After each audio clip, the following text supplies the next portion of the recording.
Because, and I'll give you my thoughts on the whole thing a little later, but let me just say one line before we move into Jared Verse. That although I like the deal, the Browns' ineptitude led to this situation ultimately. Yep. All right, let's see what the Browns got in this trade. And it's funny, and Jared Verse is the name, who, I'll be honest, I had barely heard of him before yesterday. But then obviously you do the work and you see and you hear people talking about him and you see the highlights and you see the numbers, both the traditional numbers and the statistics. And I got to say, when I now hear people say, well, the Browns only got one first-round pick. They didn't get one first-round pick. No, they did not. That's disingenuous. Yes. To me, guys, getting Jared Verse, if you said, would you rather have the 2028, because I'm sure the Rams would have rather traded the 2028 first-round pick 1,000% than Jared Verse. Yes. To me, it's a no-brainer. Yes. Go ahead, guys. Jared Verse or the 2028 first-round pick? Easy, Jared Verse. That's exactly what I tweeted yesterday. If you're going to trade Myles, you're doing it, first of all, to try and get the quarterback. Yeah. So that's what the 27 pick is for, so that you have more capital to move up if you need to move up to go get a quarterback. It comes down to exactly what you said. Would you rather Jared Verse or the 2028 pick? Give me the proven player who is the defensive rookie of the year, because you now have the last two defensive rookies of the year on this defense. And remember, there's no AFC, NFC in that. Correct. So it's everybody. Just the rookie of the year, the top defensive rookie of the year in the entire league. The two guys are on the Browns. If you redrafted that 24 draft right now, there's a ton of good quarterbacks at the top of that. I could make a compelling case he's the first non-quarterback off the board. Yeah, certainly a top 10 He's pick. certainly in the top 10. Yeah. So you're telling me you're getting a top 10 pick on a rookie contract 2 years into the league over a crapshoot 28 pick that's probably going to be 22, 23, 24, 28, 29, 30, somewhere in there. Yeah. It's a no-brainer. They did get 2 number 1 picks for him. And they got one that's proven. They got a top 10 pick. Yeah. And a 27 pick that we'll see what becomes of it. And they got the extra second and third rounders. Go ahead. Your thoughts. So listen, Jared Verse is a good player, very good player. I want to see what scheme specific stuff they run. He does a lot of stand up stuff. So I don't know what Rudy's going to do, Coach Rudy's going to do with it, but I'd be interested to see how many traditional 4-3 lines they have and how they mix them in. I like that move. The first round pick for the Rams, honestly, that's going to be a 30. That's 30, 32. The Rams are probably the favorite to win the Super Bowl. The only thing I'll say to that, we said the exact same thing about the Packers pick going to the Cowboys last year with Micah. And that wound up being 20. Not that 20 is great, but it's not 30. Right. Rams are better than the Packers were last year, but still, you never know. Everybody was calling the Packers Super Bowl favorites when they got Micah Parsons. If Stafford gets hurt, all bets are off. We were talking about the Packers going undefeated. And that 28 pick, who we were just talking about, would you rather have Verse or the 28 pick? And I'd rather have Verse. But the 28 pick, who knows? I mean, that's 2 more years of Stafford. Go ahead, now, what I would want, if you would have gave me Verse, the first round pick this year, because I think that first round pick this year is going to be pretty low, 28 to 32, somewhere around there. I wanted to get that. I wanted number 1 and 28. Now, here's why I understand why they didn't get it, because the Rams were the only team in position to be even able to offer this, and they were the only. They were the only, and so people told me they was the only game in town. And so, no other team at that point was willing to go up and get Myles Garrett, which diminished the value because all the other teams with multiple first-round picks is stocking up to get quarterbacks in 27. The Jets are not giving you their 27 picks for Myles Garrett. So this was the only game in town. So they did enough. I understand. I would have wanted to have the first, but at least you got a player, and what Andrew Berry will probably end up doing is extending him. He's 20. What is he? 25. 25. He's 24, 25, and they'll probably extend him.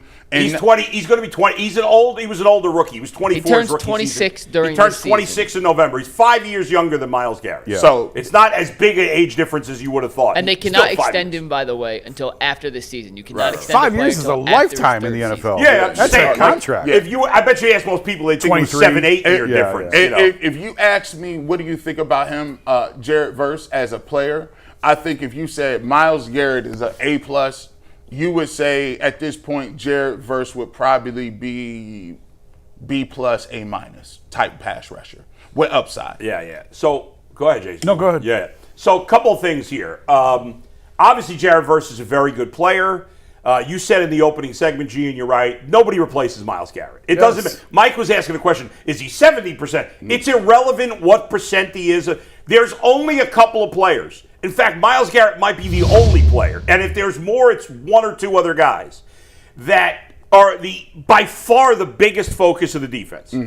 Like, if I said this morning with Dustin, I said, if you're Joe Burrow and Lamar Jackson, yeah, you know Jared Verse is a good player, right?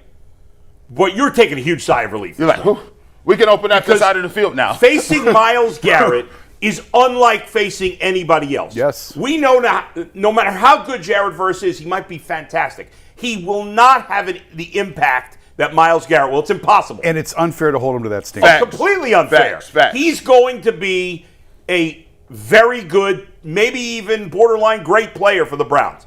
But he can't be what Myles Garrett is. I don't think there's any player in the league that's what Myles Garrett is, and I think we'll see it with the Rams.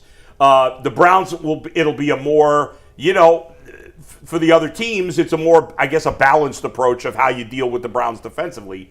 But if you were going to trade the best defensive player in football, I think it was imperative that you put a guy in his spot. I'm not going to say replaced. Right. Put a guy in his spot that was the best guy you could reasonably get, that was also young and under team control. And they hit all those. They did it. Like, who could you have gotten that was better? You weren't getting Max Crosby. Right. You weren't getting TJ Watt. You know what I'm saying? So you wanted a young pass rusher who he is. You wanted a guy who's already proven he's good. He is. You want a guy who's under team control. He is. He has 3 years left on his rookie deal, and worst case scenario, they could franchise him after that. So you got control of him minimum for 4 years, and they're probably assuming he's as good as we think he's going to be. They'll extend him after next year. They'll extend him after next year, and so he's 5 years younger. So that's good. This idea that they got ripped off. Come on, you said it. There was nobody else making this kind of move. The Rams did not want to trade Jared Verse. At all. 100% did not want to trade him. They wanted to put Myles Garrett with him. In the end, Mike just put up a graphic, and I saw this too on ESPN. They gave, what's his name? Gave the Rams a C+. Seth Walder. Seth Walder, love you. You should be fired instantly. C+. He should be absolutely fired. That is the dumbest thing I've ever seen in a column. To say it's C+ to get Myles Garrett is the most idiotic thing I've ever heard It's in an my A life. for both sides. It's an A. C minus. That's idiotic. crazy. That's ridiculous. I mean, they just became they became they're the favorites. See, to that's win the when Super Bowl. analytics gets out of control. Well, there was a time this Yeah. year where Myles was legitimately on pace for 30 sacks. Yeah. Fact. He might get 30 sacks in LA. He might. Nothing he would do there would surprise Yeah. me. He's playing in a dome on turf. Yeah. Are you With serious? better talent in around, California, and it's not cold. And they also go to Arizona, which is in a dome. And remember, I have a stat for you on this. Hold Go on. ahead.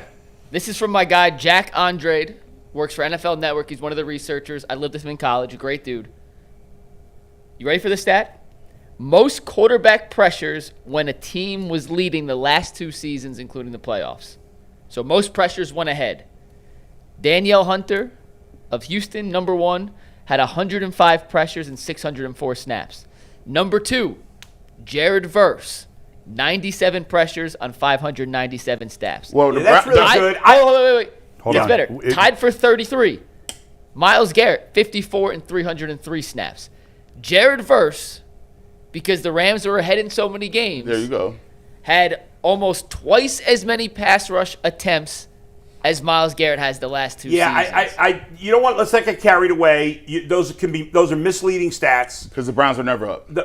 No, Mike's saying No, Myles I going to get have it. more opportunities That's not why I'm ahead. saying it's misleading. It's misleading because Myles Garrett is the complete focus of the offense, 100%, and Jared Verse is not. So let's not. Well, I don't want to do this, Mike, because now we're going to have fans trying to convince themselves that Jared Verse is No, you're I'm missing saying it. Yeah. This is a stat for Myles. Think of how many pressures and pass rush attempts Jared Verse got playing in I LA see. All right, bring that because stat up they again. were Let me see it. Take it Let me again. see it. He's Take saying it that again. Myles only Garrett had might 300 get 50 snaps. sacks because he's getting so many pressures. He only had 300 snaps with the team ahead, is what Mike is saying. And so he has almost half as many as they do with with 300 less snaps. Right. Yes. So imagine how many percentage-wise, it's about the same. So, but I'm saying, imagine how many pressures Myles will get if he has 600 pass rush snaps ahead. Right. This was a pro Myles Garrett stat, not a. It's not an anti-Jared Verse stat at all. Yeah. This is more of a, oh my goodness, I got you. Myles Garrett. Yes. That makes sense. So, yeah, Myles Garrett's unbelievable. He's going to be great with the Rams. And you know what? Listen, he might be great. But if the Browns are good in 27 or 28, maybe even 20, Myles Garrett might still be good then. He might. And if that's the case, we might get ticked off. But the truth is Aaron Donald retired at 32, and Lawrence Taylor, 31, was his last good year. On the other hand, Reggie White was still great at 38, and so was Bruce Smith. So we'll see how long those guys are good. But the Browns got a lot of things here. Now, I can't give them an A. I think the Rams get an A+. The Browns can get an A+. They got to use that draft capital well. This trade is, a lot of people are going to try and measure this trade based on how Jared Verse performs in Cleveland. I don't think that's the right way to approach it. Yeah. I think this trade will be measured on who the quarterback is in 2027 and what kind of career he has. Because if they, by the grace of God, if they hit on a quarterback and they find their savior and they figure this thing out, this would be looked at as a win. If they screw this up and they pick the wrong guy again, then it's not. It's devastation. If they blow these draft picks, it's a terrible trade. Yeah. But on paper, it's the quarterback. If they get it right, and especially now, if they're the worst team in the league next year, then they didn't need this trade to get the best quarterback. I also think. Although trading Myles Garrett maybe made them worse. So if it actually, in a weird way. By the way, I'm not going to compare Jared Verse to. No, we're not going to do that. We saw that with Jed Wills and Joe Thomas. No, let's not compare. If he gets 6 sacks, it's not the same, or 8 sacks, or whatever. Just let that man come in here and do his thing. Second of all, I think in a weird way it helps if you're Todd Monken. Now you are worse on defense, because you did lose your best player. Yeah. But think about it like this: say the Browns do win 7 games, they're gonna say, "Wow, Todd Monken, they traded his best player." Traded his best player. Yeah. Didn't know what they were doing at quarterback, and they won 7 games. They're going to give him credit for doing that. Now, for me, I look at it, and I told what's her name? I just told in the last break. If they're going to go with the youth movement, man, I ain't trying to see nobody over the age of 29 playing. All you need is your library cards. I'm playing 16 and 17-year-olds from St. Ed's. I don't care nothing about none of that. Oh, you old? I think the Browns at least put the stamp in the ground and say, all right, guys, you know what? I'm anxious to see what Andrew Berry says. Hey, this is what happened. We gonna pivot. We got a nice young core. We had 2 nice draft classes. We're gonna talk about Spencer Fano and the rest of these guys. When you look at, you mentioned the age of these players. We're going to talk, Mike, are we saving the conversation about Denzel Ward and trading other players? I can't remember. Yeah, we're going to get to that in a little bit. Okay, all right. So we'll save that for a little bit later in the show. But because, the Browns have to decide. I guess, and Zach Jackson, just a little tease for when we talk about Denzel Ward later. Zach Jackson mentioned to me yesterday that this is the first time in a couple of years, in a long time, that Denzel Ward hasn't been at off-season activities. Yeah. Unlike Myles Garrett, he's always been here, but he's not. Does that mean he wants gone too? I don't know, and what would the Browns be able to get in return? I think if they could get a first-round pick next year, they do it, but we'll talk about it later. I don't think they can. All right, we're going to take a break. When we come back,